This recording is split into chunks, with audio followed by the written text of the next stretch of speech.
In this video, we will discuss different stages involving sand casting. In the first video, we will discuss the different types of casting. First one is sand casting. Second one is die casting, casting using metallic dies. Then advanced casting process like investment casting, shell mold casting, etc. Other we will discuss the different types of casting. But now we will discuss in detail sand casting process. So basically, sand casting process we can this procedure for sand casting we can divide into 5 stages. First one is the pattern making, second one is mold making, third one is melting of the molten metal using a furnace, fourth stage is casting, fifth stage is like finishing operations. Once the casted components is out, we have to do some further finishing operation to achieve the close tolerance of the exact dimension and also for good appearance. Okay, now we'll discuss stage by stage the different stages in the molding process. We already discussed the pattern making and the different types of pattern in video 2 and also the different allowances which we are giving to the pattern.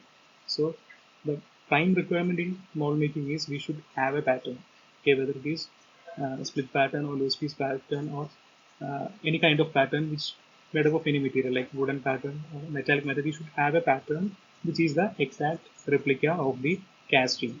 Okay, the stages involved in mold making process can be classified into two. First one is we'll be preparing the bottom half, which is the drag, the mold preparation in the drag. Second stage is the mold preparation involved in the preparation of the cope. Okay, so we have the molding flask, which is cope and drag. First, we will take the drag. Okay, then the drag is placed over the molding board. Actually, molding board is made up of wooden piece like holes we used to place the drag. Then we'll place our pattern. Okay, once the pattern is placed suitably over the molding board, then we'll start filling the uh, drag by using proper sand, molding sand. Okay, before filling the molding sand, one thing we have to do is like we have to put some facing sand over the molding board as well as over the wooden pattern. The main purpose of doing this is in order to provide a non-sticky layer over the surface. Okay, then we'll be pouring the molding sand over the pattern. Then we'll fill the molding sand. Then we'll properly ram to make a proper packing.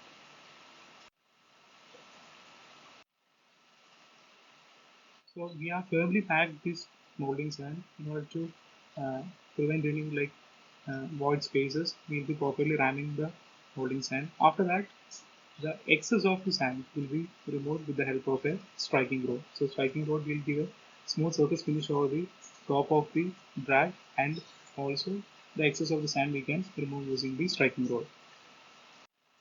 So the molding sand is completely packed inside the drag. Then excess sand is removed using striking rod. Next stage is we have to create some vent holes. Vent holes are made using vent rod, and it is a very sharp edged thin rod, metallic rod, which we will be fusing through the molding sand. The main purpose of using vent holes or using the vent rod is to create small tiny holes for escaping the entrapped gases during the casting process. Okay, any sort of air bubbles entrapped or any gases present inside the casting, it is very much undesirable for the casting because it will not completely fill the molten metal inside the cavity. We will be having vacant spaces which will make the casting not complete. It will be result in a casting defect. Okay, now one half of the mold is almost ready, which we are creating inside the drag. The next stage is we have to place a board, like bottom, which is called as bottom board, over the drag. Then next stage is we have to invert the drag. Invert the drag completely. We have to reverse its position so that the pattern which is kept over the bottom plate it comes upside down. Next, we have to remove our pattern and we have to just cut the gate over the like the path for the molten metal to travel, the gating system, a part of the gate we are carving or we are cutting over the top of the drag. The next stage we have to prepare the second half of the mold, in which we will be filling the molding sand inside the cope. But before that, like if we are having some hollow cavities inside our casting or some intricate shapes with hollow cavities, we will be placing the suitable core inside. So if we are having a hollow cavity, we will place the core which is made up of sand in the suitable position inside the our cavity which is made up of the pattern in the drag. So we will be placing the core in the cavity which we have created using drag. Then next we will be placing the top half which is the core over the drag with the help of the locating pins. Now the core flask is placed exactly over the drag and we will be locking it with the help of the suitable pin. So next stage is we will be pouring some parting sand over top of the drag and also inside the cavity which we have created using the drag. The main purpose of using parting sand is we have to uh, prevent the sticking up of the cope and drag together, because we have to keep these two half of the molding cavity as separate. So in order to prevent the sticking of cope over drag, we will be placing some parting sand over the drag. So the next stage is we have to place the other half of the pattern. If it is a split piece pattern, we'll be placing the second half of the pattern over this drag inside the cope. Or if it is single piece pattern, we'll be placing all other arrangements for the creating the gating system, like the screw pin, the riser pin, etc. So in this case, we are having only single piece pattern. So the complete pattern initially we have placed in the drag. So in the cope, what we will be creating is we will be placing the screw pin and also we will be placing the riser pin for creating the proper gating system. So the screw pin and the riser pin are placed in the appropriate positions. The next stage is like we will be again filling the molding sand inside the cope. So now we'll do all the same procedures, like we'll be filling the molding sand, we'll be ramming, we'll be venting, we'll be creating the vent holes using the vent rod, same as in case of we have done for the drag. Okay, the same procedure is repeated in the same manner as performed as in case of the drag. So finally we have the two half of the mold cavity. The bottom one is the drag, the top one is the cope. Both cope and drag is connected using suitable pin. And inside the drag we are having our mold cavity. And inside the mold cavity, since we are having a hollow casting, we are placing the cope pin. And at the top we will be having the provision for creating the screw, for which we are inserting the screw pin, and also we will be positioning the riser pin for creating the riser. So the next stage is to create the screw and create the riser. So we already know screw is the portion through which we'll be pouring the molten metal, and riser is the region through which the molten metal will be coming out of the casting cavity. So just to know whether the casting is full or not, riser used to help, and also riser also perform as a reservoir for the molten metal. So the next stage we will be removing the screw pin as well as the riser pin, which will create the screw cavity and also the riser cavity. And at the top of the screw pin we'll be removing the sand, we'll be scooping out the sand to create a cavity with an enlarged cross section, which is called as the pouring basin. It is mainly done for reducing the turbulence when we are pouring the molten metal, and also for the easy flow into just a funnel like cavity we'll be creating at the top of the screw. Now the molding cavity as well as the gating system is completed. So next stage is we will be removing the pin, we will be separating the cope out of the drag arrangement. Then if we are having a two-piece pattern, we will be removing the second pattern which we have kept in the cope, and we will be pouring some parting sand. We will be pouring some parting sand, sorry, not parting sand, facing sand, for creating a smooth surface inside the mold cavity. in the curve as well as in the drag, so which will improve the surface finish of the region where we will be pouring the molten metal. So inside the mold cavity, in order to improve the surface finish, we will be pouring some facing sand. So now the pattern from the cope, if it is present, we will be removing. Then again we will be placing the cope over the drag. We will be locking the arrangement using the pin. Now the complete mold cavity is ready. We are having the runner, we are having the riser, we are having the mold cavity, and every arrangement is complete. So it is ready for pouring the molten metal. So the complete preparation of the mold cavity is finished. Like the first stage, we have prepared the mold cavity half, the bottom half using drag. Second stage, we have created the mold cavity top half using the fork. Now we have assembled the two halves to create the complete mold cavity plus the gating system. The mold is now assembled. Now the mold is ready for pouring the molten metal.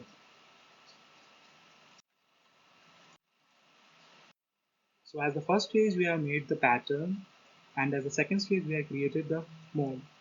By using the pattern we have created the suitable mold cavity with the help of pattern as well as the molding sand.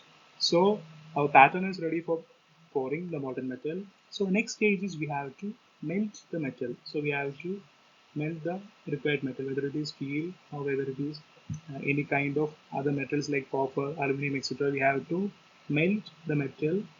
For melt the metal, we will be requiring a furnace. So the purpose of a heating furnace is to melt, heat the metal in rods which is placed inside the furnace.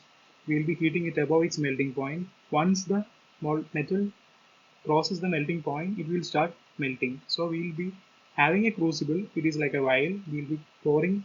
We will be placing the metal pieces to be melted in the crucible. Then we will place this crucible inside the furnace, and we will be set the suitable program for reaching, like giving the suitable heating rate from the room temperature to the higher temperature. So the metal inside the mold furnace will get melted when it crosses the melting point. So once it crosses the melting point, we will be having the metal in the liquid form, or we will be having the molten metal.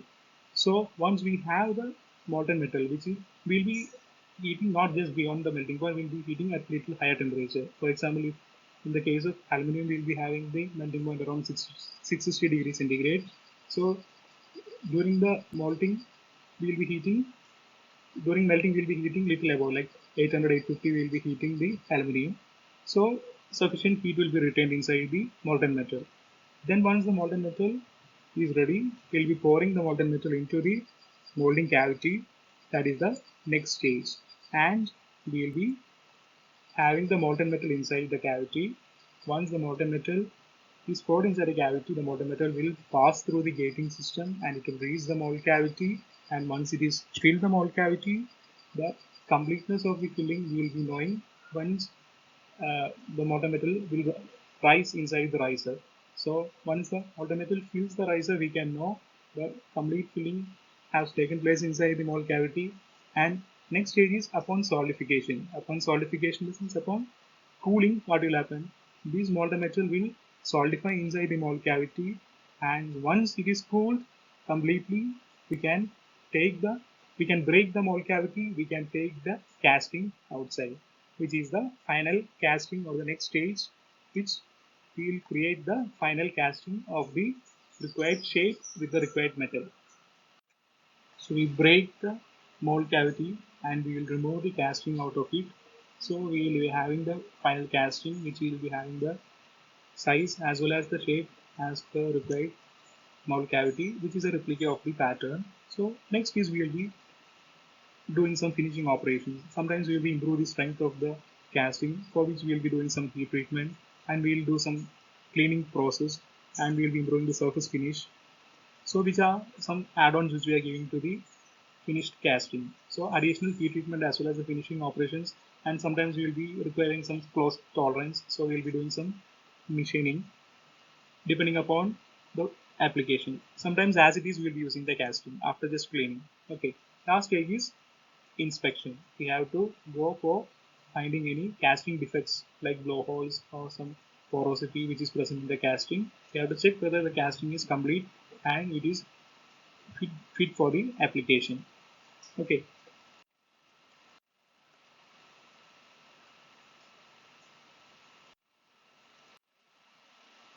So the last topic in casting is the casting defects. Various defects that are happening to the casting. The wall casting defects can be categorized into three. First one is surface defects. Second one is the internal defects which is present inside the casting. Surface defects are present outside the casting. Third one is the visible defects which we can view with our naked eyes. Okay. So in the surface defects we will discuss the blowholes, scars, blisters, etc. In the internal defects we will discuss blowhole, porosity, pinholes, etc. And in visible defects we are having rat-tail defects, cold shut, hot ear, etc. Blows are actually cavities which is present over the surface, which is produced by the gases which is entrapped in the casting, but over the surface, not within the casting. Scars are actually shallow blowholes, which normally it is similar to blow, but thing is like the shape which is very much flat, or which will be having a flat surface. And if the top of the scar, to an extent, it is covered by a thin metal section or thin layer of metal present at the top of the scar, we will call it as a blister. And drop is nothing but the projection which is occurring at the top of the which is occurring at the of the cork due to the dropping of the sand. Scab occurs when the breaking or erosion of a portion of mold cavity, like the sand particles which is present inside the metal casting. So we'll be having some, what we say, sand particles inside the final casting, which is called as scab. Penetration is the flow, it occurs due to the molten metal flow between the sand particles. So it is due to the improper binding of the sand particles. There is corrosion, small cavities in between the sand particles through which the molten metal will get inside the sand cavity. So in the casting surface, we'll be having certain projections, okay, which is the penetrations. And similarly, buckle is a V-shaped depression which is present on the surface of the casting. Next is the internal defects.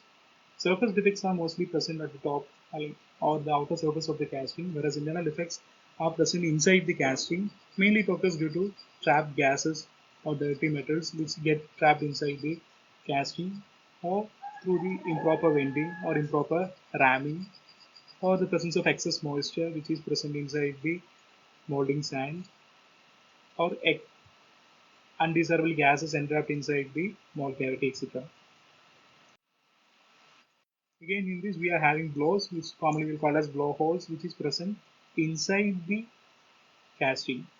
Normally, in the surface defect, when we discuss the blow, it is present at the surface of the casting. Here, it is entrapped inside. Again, it is due to entrapped gases present in the casting due to improper vent holes. Next is the porosity. It is the presence of large number of uniformly distributed tiny small holes, just like the vent holes present inside the casting.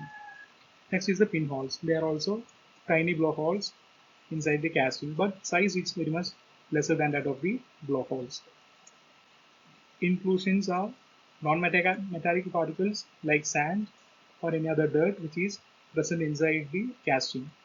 Lighter impurities we will call it as dross. Wash is the projection near the gauge.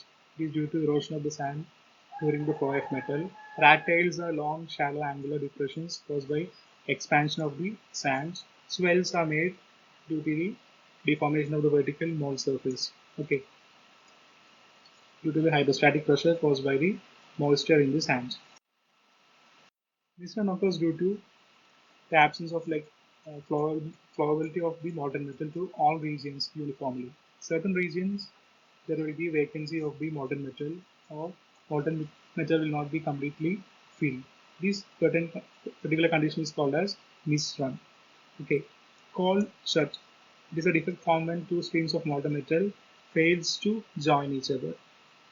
In casting, as we know, upon solidification, the metal the molten metals start to convert to solid state over different regions. We will call it as heterogeneous solidification. From different regions will solidify at different times, and once complete solidification is occurs, all the parts will be joined together.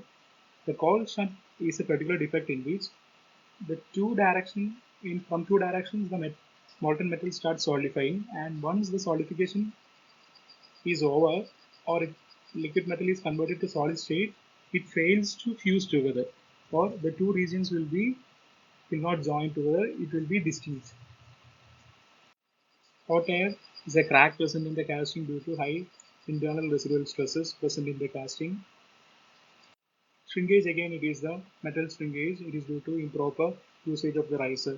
Normally, riser act as a reservoir of molten metal. Once the metal will be subjected to certain shrinkage, what will happen is like the molten metal stored inside the riser.